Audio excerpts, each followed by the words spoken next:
A través de poderosos radiotelescopios, los científicos de distantes partes del mundo pueden captar sonidos de más allá de la estratosfera. Esperan que algún día puedan escuchar un mensaje procedente de seres inteligentes de algún otro mundo. Pero hay evidencia de otro mensaje, enviado a este planeta hace ya miles de años, que muy pocos lo están escuchando. Es un mensaje del Creador de este planeta, un mensaje de amor de parte de un Dios que desea recapturar el amor de sus hijos rebeldes. No siempre ha habido esta separación entre Dios y la raza humana. Todo era hermoso al comienzo de nuestro planeta Tierra, y lo era en particular para dos personas perfectas, creadas a la imagen de Dios.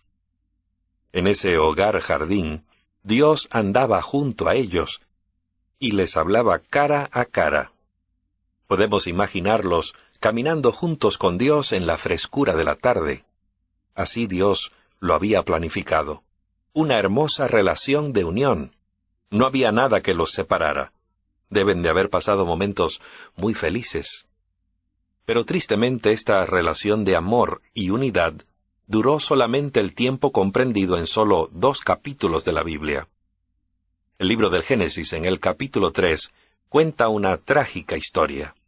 Adán y Eva pecaron, se rebelaron contra la ley divina de perfecto amor. El pecado los separó. El pecado y Dios son incompatibles. Adán y Eva no tenían ya compañerismo y comunicación directa con Dios. Escucharon a la serpiente, usada por Satanás, y le hicieron caso en vez de obedecer a Dios. Eso fue un verdadero pecado, una tragedia. El pecado que originó todos los demás.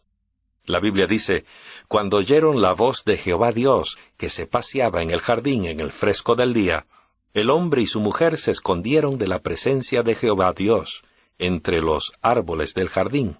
Génesis 3, verso 8. Adán y Eva se escondieron. No querían seguir viendo a Dios, solo buscaban esconderse. Eso es lo que hace el pecado. Separa y quebranta la relación de amor entre Dios y el hombre, y la que debería haber entre los hombres.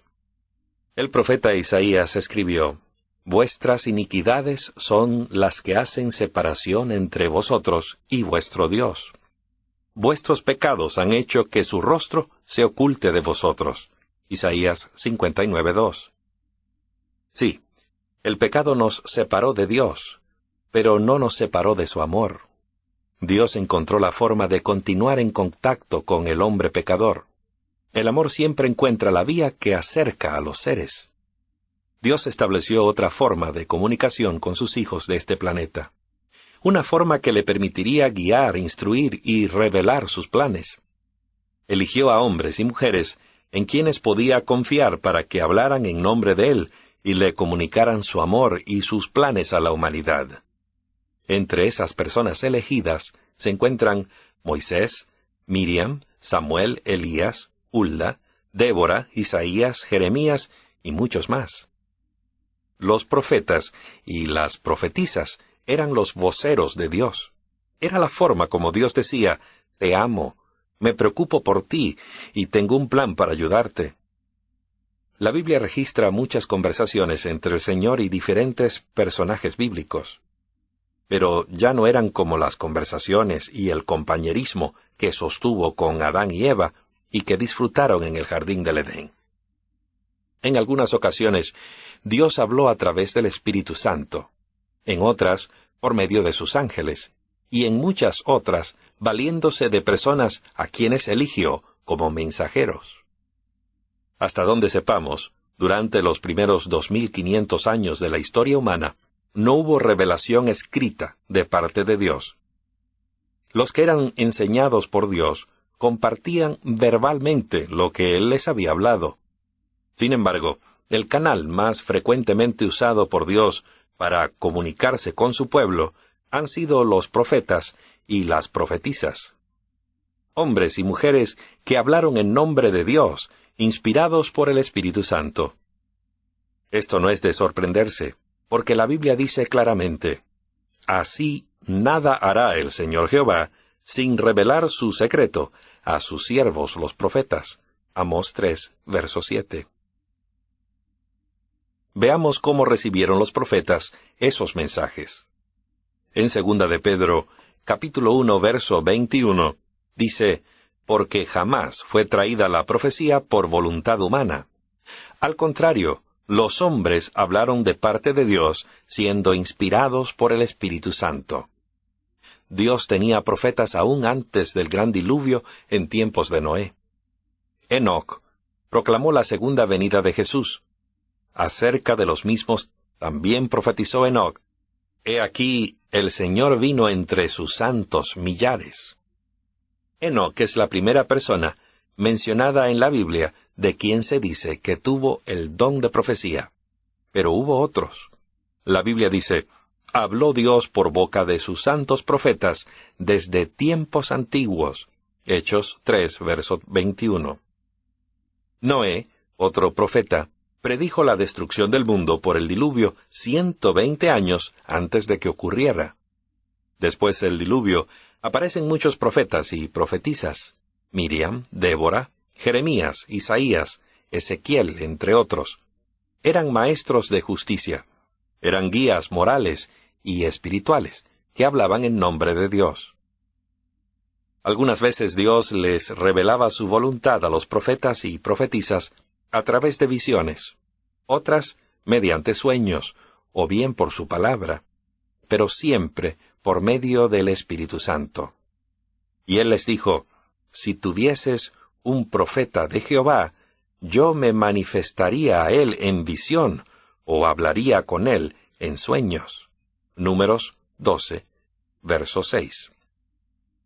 Algunas veces Dios les pidió a sus mensajeros que hablaran en su nombre, otras veces escribiendo o registrando un mensaje suyo. De hecho, la Biblia es producto del ministerio de los profetas. Cada autor era parte del plan de Dios. Todos hablaron o escribieron, movidos por el Espíritu. Por intermedio de ellos, Dios les envió una carta de amor a sus hijos en la tierra. Era su forma de decir: «Te amo y quiero mantenerme en contacto contigo». Especialmente quiere que sepamos que anhelaba el tiempo cuando habremos de tener compañerismo con Él, hablándonos cara a cara. Todos los autores del Nuevo Testamento, Mateo, Marcos, Lucas, Juan, Pablo, Santiago, Pedro y Judas, eran parte de ese plan. Todos ellos estaban dotados del don de profecía. Por supuesto, hubo otros durante ese tiempo que hablaron en nombre de Dios: Simeón, Agabo, Bernabé, Ana, y las 4 hijas de Felipe que profetizaban. Todos ellos fueron instrumentos que Dios usó para revelar su voluntad y para alentar a la iglesia cristiana primitiva. Llegado el cumplimiento del tiempo, vino Jesús a demostrar personalmente, por palabras y acciones, cómo era Dios. Nunca el mundo había sido testigo de un comunicador tan elocuente del amor e interés de Dios por sus hijos. Han pasado 20 siglos desde el Calvario, y hay todavía hombres, mujeres y niños que se arrodillan al pie de la cruz y prometen lealtad y devoción al Salvador del mundo. Dice la Biblia que cuando Jesús regresó al cielo, dio dones a los hombres. Eran dones que iban a fortalecer y animar a sus seguidores. Efesios capítulo 4, verso 8 dice: «Subiendo a lo alto, llevó cautiva la cautividad y dio dones a los hombres». ¿Cuáles eran esos dones? La Biblia dice: «Y él mismo constituyó a unos apóstoles, a otros profetas, a otros evangelistas, y a otros pastores y maestros». ¿Por qué razón Jesús dio dones a su iglesia? El versículo 12 contesta: «A fin de capacitar a los santos para la obra del ministerio, para la edificación del cuerpo de Cristo». ¿Por cuánto tiempo iban a permanecer esos dones en la iglesia? Hasta que todos alcancemos la unidad de la fe y del conocimiento del Hijo de Dios, hasta ser un hombre de plena madurez, hasta la medida de la estatura de la plenitud de Cristo. La Biblia dice que esos dones le darían estabilidad a la iglesia y fortalecerían a las personas. Esto para que ya no seamos niños, sacudidos a la deriva y llevados a donde quiera por todo viento de doctrina, por estratagema de hombres que para engañar emplean con astucia las artimañas del error. Note usted que el don de profecía está en la lista de dones espirituales, como los llama el apóstol Pablo. A unos puso Dios en la iglesia, primero apóstoles, en segundo lugar profetas, 1 Corintios 12:28. El don de profecía ocupa el segundo lugar en la lista, justamente después del apostolado, e iba a ser muy importante y necesario para ayudar a la iglesia a funcionar apropiadamente. El apóstol Pablo comparó los dones a las diferentes partes del cuerpo humano. Mostró que así como los ojos, la cabeza, la boca y las otras partes del cuerpo son necesarios para que éste funcione armoniosa y eficientemente, así también sucede con la iglesia. Sin visión, por ejemplo, la iglesia estaría ciega. Donde no hay visión, el pueblo se desenfrena, pero el que guarda la ley es bienaventurado. Proverbios 29:18. Seguramente dirá usted, ¿qué sucedió con el don de profecía después de que Cristo regresó al cielo y todos sus discípulos murieron? No pasaron muchas generaciones antes de que la iglesia comenzara a volverse descuidada, comprometida con otros intereses e infiel a Dios y su ley. Jeremías registra qué había pasado cuando Israel apostató. Lamentaciones, capítulo 2, verso 9 dice, «Ya no hay ley, tampoco sus profetas han encontrado visión de parte de Jehová». Cuando la iglesia adoptó ritos y prácticas paganos y dejó a un lado las verdades fundamentales de la Biblia, se fueron retirando uno por uno los dones espirituales. Durante el tiempo de apostasía de la iglesia, llamado también del oscurantismo religioso, las Biblias eran atadas a los púlpitos de los monasterios. En general, estaban escritas en hebreo, griego y latín. Se les prohibía a las personas en general que se poseyeran o leyeran las Escrituras.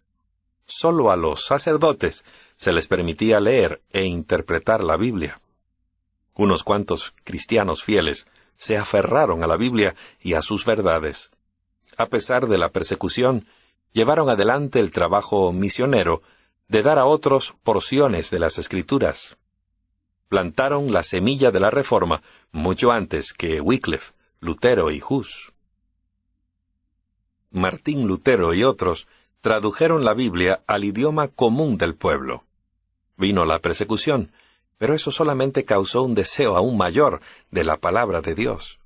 Y la gente comenzó a escudriñar diligentemente las Escrituras, y fueron descubiertas las viejas verdades escondidas por siglos. Esas verdades atrajeron a la gente y el resultado fue un gran despertar religioso. Entonces apareció un nuevo movimiento religioso. Estaba compuesto por un grupo de dedicados cristianos. Algunos de ellos eran bautistas, otros metodistas, también los había presbiterianos, y otros más que escudriñaban las Escrituras y oraban en busca de luz. Al estudiar la Biblia, encontraron que el cuarto mandamiento de Dios era el gran monumento recordativo de su creación, un día acerca del cual Dios pidió a su pueblo que se acordara. Leyeron en el libro de Apocalipsis y vieron la descripción del pueblo de Dios de los últimos días. Aquí está la perseverancia de los santos, quienes guardan los mandamientos de Dios y la fe de Jesús. Apocalipsis 14, verso 12. Al estudiar y leer otros textos, percibieron que guardar los mandamientos de Dios incluía guardar el sábado bíblico, entonces el día ignorado, y aceptaron este día como gran monumento recordatorio de la creación. De ahí en más, proclamaron al mundo la verdad del sábado. ¿Y qué pasaría con el don de profecía? ¿Se lo concedería a Dios al pueblo del tiempo del fin, que habría de observar todos los mandamientos? ¿Tendría Dios algún mensaje especial para este tiempo? ¿No sería razonable concluir que Dios tenía algo especial que decirle a esta generación? ¿No desearía Dios mantenerse en contacto con nosotros, los que vivimos hoy? Escuchemos lo siguiente. Sucederá después de esto, que derramaré mi espíritu sobre todo mortal. Vuestros hijos y vuestras hijas profetizarán. Vuestros ancianos tendrán sueños, y vuestros jóvenes visiones. ¿Cuándo? Dice la palabra, antes que venga el día de Jehová, grande y temible. Joel, capítulo 2, versos 28 y 31. Note usted que Dios dijo que esto iba a suceder precisamente antes del día grande y terrible del Señor. En otras palabras, justamente antes de la segunda venida de Jesús. El pueblo de Dios, sin falta, debía tener el don de profecía en su medio durante las últimas horas de la historia de este mundo. Al comunicarse con la iglesia en Corinto, el apóstol Pablo hizo esta declaración concerniente a los seguidores de Dios. Hasta no faltaros ningún don, mientras esperáis la manifestación de nuestro Señor Jesucristo. 1 Corintios 1, verso 7. Ya hemos descubierto que el pueblo de Dios de los últimos días estará caracterizado como quienes guardan los mandamientos de Dios y tienen el testimonio de Jesucristo.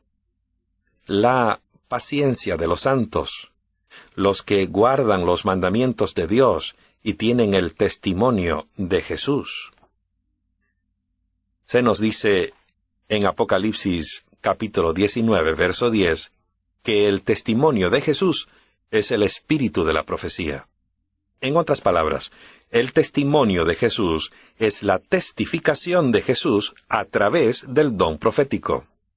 De acuerdo con Apocalipsis, la iglesia que servirá como canal de comunicación con Dios en los últimos días presenta como característica el hecho de que guarda todos los mandamientos de Dios y tiene el don de profecía. No hay duda de que Dios todavía quiere estar en contacto. Es que tiene todavía algo que decirle a esta generación. Pero dirá usted, ¿hay en lo acabado de decir alguna posibilidad de engaño? ¿Cómo podemos distinguir entre un profeta de Dios y un falso profeta? Siempre ha existido la posibilidad de engaño. A través de la historia ha habido profetas verdaderos y falsos. No tenemos por qué debamos preocuparnos de los falsos si sabemos reconocer los verdaderos. La Biblia señala características específicas que identifican a un profeta verdadero. El mensaje de un profeta verdadero estará en completa armonía con la palabra de Dios y su ley. A la ley y al testimonio, si ellos no hablan de acuerdo con esta palabra, es que no les ha amanecido. Isaías 8:20. Las predicciones de todo profeta verdadero deben cumplirse siempre. Jeremías 28, verso 9, declara, «Cuando su palabra se cumpla, se reconocerá que a tal profeta verdaderamente le ha enviado Jehová».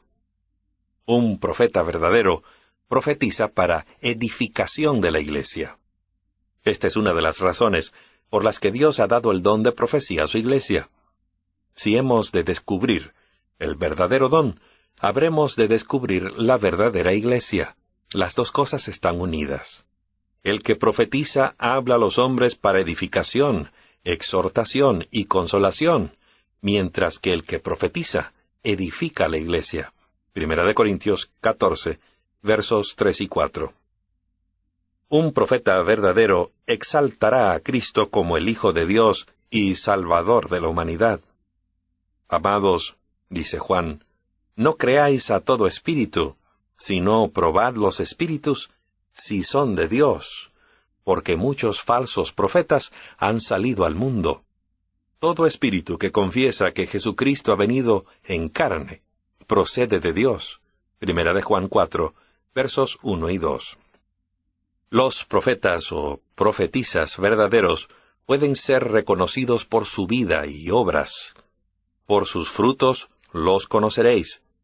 El árbol sano no puede dar malos frutos, ni tampoco puede el árbol podrido dar buenos frutos. Mateo 7, versos 16 y 18. Basándonos en esos textos, es obvio que no todos los que profesan ser profetas de Dios lo son realmente. El mensaje de un profeta verdadero, además del que da con su vida y acciones, debe siempre apoyar y fortalecer los mensajes proféticos de la Biblia y las instrucciones y mandamientos de Dios, como los da en su santa palabra. Por eso, aplique estas pruebas a cualquiera que asegure estar hablando en nombre de Dios. Si las cumple, démosle gracias a Dios. Si no las cumple, prestemos atención a la advertencia de Dios. Probad los espíritus. Debemos examinarlos con cuidado. Veamos seguidamente la historia de cómo Dios decidió continuar manteniéndose en contacto con su pueblo. Se habían dado a conocer al mundo algunas verdades que habían estado escondidas durante siglos. Fue en el siglo XIX. Hubo entonces un gran despertar religioso, un tremendo interés en el estudio de la Biblia y en la oración. Eran de especial interés las profecías de Daniel y el Apocalipsis. Los fieles estudiosos de la Biblia, habiendo estudiado profecías, llegaron a la conclusión de que Jesús vendría en sus propios días. Después de mucho estudiar, fijaron como fecha el 22 de octubre de 1844.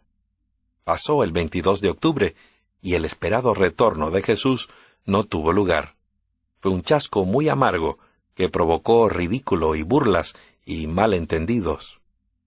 Más tarde, después de mucha oración y aún mayor estudio de la Biblia, el grupo descubrió que la fecha estaba correcta. Lo que no estaba correcto era el acontecimiento que debía ocurrir en esa fecha. Ellos pensaban que el santuario, mencionado en Daniel 8:14, era la tierra, pero estaban equivocados. En lugar de que la tierra fuera entonces purificada por fuego, lo que iba a ser limpiado era el santuario. Esto implicaba la vindicación final del carácter de Dios y su gobierno. El mundo religioso se sintió profundamente chasqueado. La desilusión era abrumadora. Pero un Dios amante nunca abandonará al que busca sinceramente la verdad. Y no abandonó a esos creyentes en ese momento de grave crisis. Deseaba que supieran que Él se interesaba en ellos, que los amaba y que deseaba ayudarlos. Así que en ese momento crucial, Dios restauró el don de profecía entre su pueblo. Ello es fascinante desde el mismo principio. Dios eligió a una frágil jovencita de 17 años y le dio una visión del triunfo de la causa de Dios. Helena Harmon recibió su primera visión muy poco después del gran chasco, en diciembre de 1844. Se le mostró en visión al pueblo que esperaba el advenimiento, viajando por un camino que se elevaba hasta el cielo, habiendo una luz brillante que iluminaba el sendero. Cuánto aliento trajo este mensaje al pequeño y esparcido grupo de creyentes que más tarde llegó a ser la Iglesia Adventista del Séptimo Día. Esta joven, más tarde la señora Helena G. de White, al contraer matrimonio con el pionero adventista Jaime White, fue fiel a su llamado. Durante más de 70 años habló, escribió, enseñó y aconsejó en nombre de Dios. Aun cuando la esfera de su ministerio y experiencia es sorprendente, su labor más importante, en sus propias palabras, fue guiar a los hombres y mujeres a una luz mayor, la Biblia. Escribió: «El Señor ha dado una luz menor para guiar a los hombres a la luz mayor». Ella siempre apelaba a las Santas Escrituras en todas las cuestiones doctrinales. Algunos que criticaban la palabra de Dios les escribió: «Hermanos, aferraos a vuestra Biblia, a lo que dice, y terminad con vuestra crítica en cuanto a su validez. Obedeced la palabra, y ninguno de vosotros se perderá». De ninguna mujer se han publicado tantos materiales religiosos como de Helena G. de White, a través de libros, artículos, en revistas, folletos y cartas personales. Durante su vida, entregó al pueblo de Dios mensajes de consejo y amonestación recibidos de Dios. Sus escritos incluyen consejos sobre la vida cristiana victoriosa, dieta, salud, cuidados prenatales, drogas, hogar y matrimonio, enseñanza infantil, educación y mucho, mucho más. Muchos de sus escritos tienen ya 100 años y han sido validados por descubrimientos científicos modernos. La han citado maestros, médicos, comentadores de noticias y otras personas de autoridad en muchas de estas áreas. El Dr. Clive Mackay, siendo profesor de nutrición de la Universidad Cornell, declaró: «Los escritos de Elena G. de White han sido citados porque proveen una guía de nutrición que comprende todo el cuerpo». En 1864, escribió Elena G. de White: «El tabaco es un veneno de la clase más engañosa y maligna. Es más peligroso aún porque sus efectos en el organismo son lentos y difícilmente percibidos».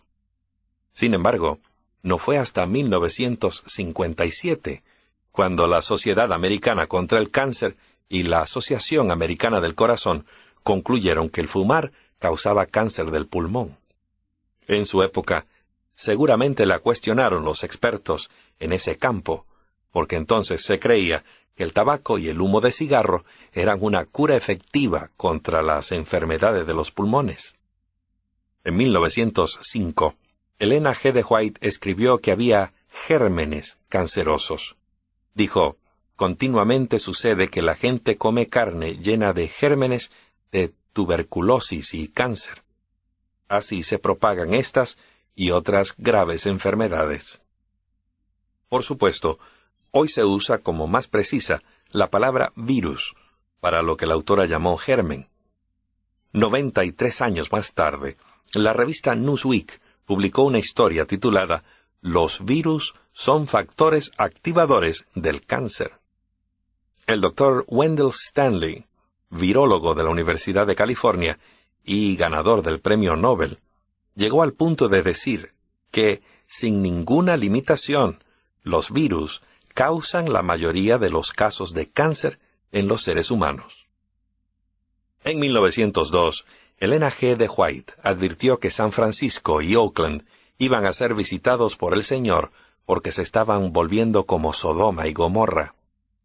El 18 de abril de 1906, a las 5:12 de la mañana, ocurrió el gran terremoto de San Francisco. Se cumplió la profecía. La destrucción predicha ocurrió exactamente como se anunció. Los logros de Elena G. de White son aún más asombrosos si consideramos los tremendos obstáculos y desventajas que tuvo que afrontar durante su vida. Tal vez algunos se pregunten quién era y cómo era Elena G. de White. La respuesta nos lleva hasta el 26 de noviembre de 1827. En esa fecha nacieron las hermanas gemelas Isabel y Elena, cerca de la pequeña población de Gorham, Maine. Sus padres eran Eunice y Roberto Harmon. Elena fue la última de 9 hijos. A la edad de 9 años, un accidente le cambió la vida para siempre. Cuando regresaba de la escuela, una compañera la hirió gravemente de una pedrada. Permaneció inconsciente durante 3 semanas. Ya no pudo seguir asistiendo a la escuela. Parecía que no iba a vivir mucho tiempo. Nunca pudo ir más allá de los primeros grados escolares. Años más tarde, Elena G. de White recordaba con sentimientos encontrados ese 9º año de su vida. Verdaderamente fue doloroso no poder asistir a la escuela, no poder correr y jugar con sus hermanas y hermanos. Pero al terminar una fase de su vida, dio comienzo a otra. Elena se convirtió en una ávida estudiante de la Biblia. Asistía a reuniones campestres, reavivamientos espirituales y reuniones religiosas. Después de asistir a una reunión campestre metodista en Buxton, Maine, Elena fue bautizada el 26 de junio de 1842. Se convirtió así en miembro de la Iglesia Metodista.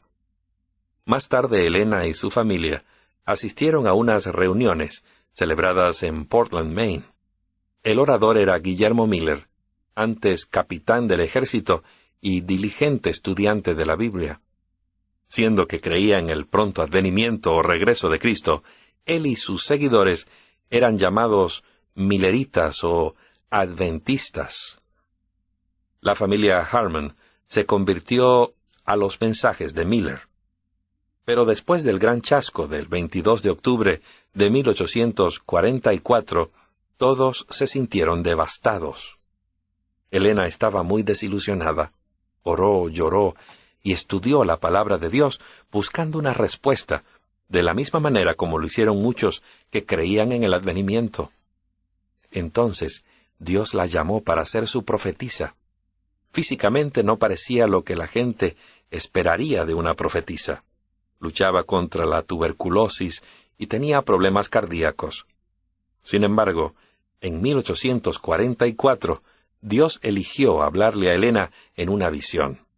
Esta es su reacción, descrita en sus propias palabras. Después que tuve la visión y Dios me dio luz, me ordenó que la diera a conocer, pero traté de evadirlo. Era joven y pensaba que la gente no la querría recibir de mí. Aun cuando se sentía insuficiente y físicamente incapaz de llevar a cabo la responsabilidad de este llamado de Dios, aceptó por fe la misión de Dios que duraría por toda su vida. Helena G. de White y su esposo Jaime White trabajaron juntos dando a conocer la luz que Dios les dio. Sus triunfos y devoción se dan a conocer en muchos de sus escritos. A través de su vida, Helena G. de White fue una cristiana consagrada, una incansable sierva de Dios y una madre devota. Fue amada por su esposo, su familia y miles de personas en todo el mundo. El 6 de agosto de 1881, Jaime White, esposo de Helena, murió en Battle Creek, Michigan. De pie ante su tumba estaba Helena, prometiendo seguir adelante el trabajo por el que se habían sacrificado y habían luchado incansablemente durante 35 años. Algunos de los escritos más bellos e inspiradores de Helena G. de White aparecieron después de esta fecha. Trabajó sola durante 34 años más. Su ministerio profético la llevó a varios países, guiando, instruyendo y aconsejando a los creyentes según Dios se lo indicaba. La vida y obra de Helena G. de White terminó el 16 de julio de 1915. Tenía más de 87 años de edad. Fue sepultada al lado de su esposo en el cementerio de Oak Hill, en Battle Creek, Michigan. Unas semanas después de su muerte, un periódico publicó esta declaración. Nunca manifestó orgullo espiritual y no buscó ganancias lucrativas. Vivió la vida e hizo la labor de una digna profetisa, la más admirable de la sucesión americana. Por cierto, ya no se escucha su voz y su pluma descansa. Pero las inapreciables palabras de consejo, amonestación, instrucción y ánimo de esta fiel mensajera de Dios continúan guiando al pueblo de Dios a la victoria final.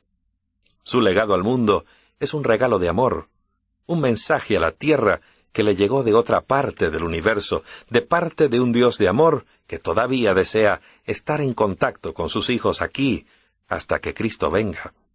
Entonces, la luz menor palidecerá cuando estemos nuevamente en la gloriosa luz de su presencia y veamos a Dios cara a cara en toda su gloria, gozando de su compañerismo. Hace muchos años, en los vastos desiertos de Botsuana, Sudáfrica, vivía un bosquimán primitivo llamado Sukuba. Sukuba vivía una vida aislada como miembro de una tribu nómada. Una noche de invierno entró a su refugio y se dispuso a dormir. De pronto la noche se volvió tan brillante como el día. Un ser brillante se le apareció y le dijo que encontrara a la gente del libro. Sukuba viajó durante varios días con su familia en busca del libro. Llegó por fin a la choza de unos agricultores bantúes y les preguntó si conocían a la gente del libro. Este aborigen se asombró al oír escuchar a este bosquimán hablando de alguna manera su idioma bantú. Inmediatamente lo llevó con su pastor. El pastor, conmovido por este magnífico milagro, le dijo: «Terminó el viaje». Sukuba se puso felicísimo. Pero esa noche se le apareció de nuevo el ser brillante. Le dijo que esas no eran las personas que estaba buscando. Debía encontrar la iglesia que guardaba el sábado y al pastor Moye. El pastor Moye iba a tener un libro y también 4 libros de color café que eran realmente 9. Al día siguiente, Tsukuba oró pidiendo una señal. Necesitaba alguna dirección para seguir su viaje. Cuando lo hizo, una nube apareció en el cielo. Tsukuba la siguió durante 7 días. La nube desapareció tras cierto poblado. Allí, Tsukuba preguntó por el pastor Moye y pronto le indicaron dónde vivía. Después de que Tsukuba contó su historia en el dialecto local, el pastor Moye trajo su gastada Biblia. «¡Esa es!», exclamó Tsukuba. «¡Esa es! Pero, ¿dónde están los 4 libros, que son realmente 9? Bien, sucedió que Elena G. de White había escrito años antes 9 tomos de instrucción a la Iglesia de Dios, llamados Testimonios para la Iglesia. Más tarde esos 9 tomos habían sido reimpresos en 4 tomos. La búsqueda de Tsukuba había terminado. Había encontrado a la gente del libro, a la gente que guardaba el sábado, una gente bendecida con el don profético. Más tarde él y su familia aceptaron a Cristo y fueron bautizados. Tsukuba se convirtió en un misionero para su propia gente. Amigo que me escuchas, Dios está obrando hoy en forma maravillosa para guiar a hombres y mujeres a su iglesia verdadera. El hecho de que estés escuchando esta historia no es un accidente. De la misma manera que Tsukuba, tú estás siendo guiado. Dios te está guiando a su verdad. Dios te está dando el valor de enfrentar el futuro. Tal vez tú has estado buscando la verdad durante años. No me cabe duda que tu búsqueda ha terminado. Tú has sido guiado divinamente a este lugar. También puedes exclamar como Tsukuba, esta es la iglesia de Dios. ¿No desearías unirte a aquellos que guardan los mandamientos de Dios y tienen el testimonio de Jesús? ¿No desearías unirte al pueblo de Dios de los últimos días? Considera este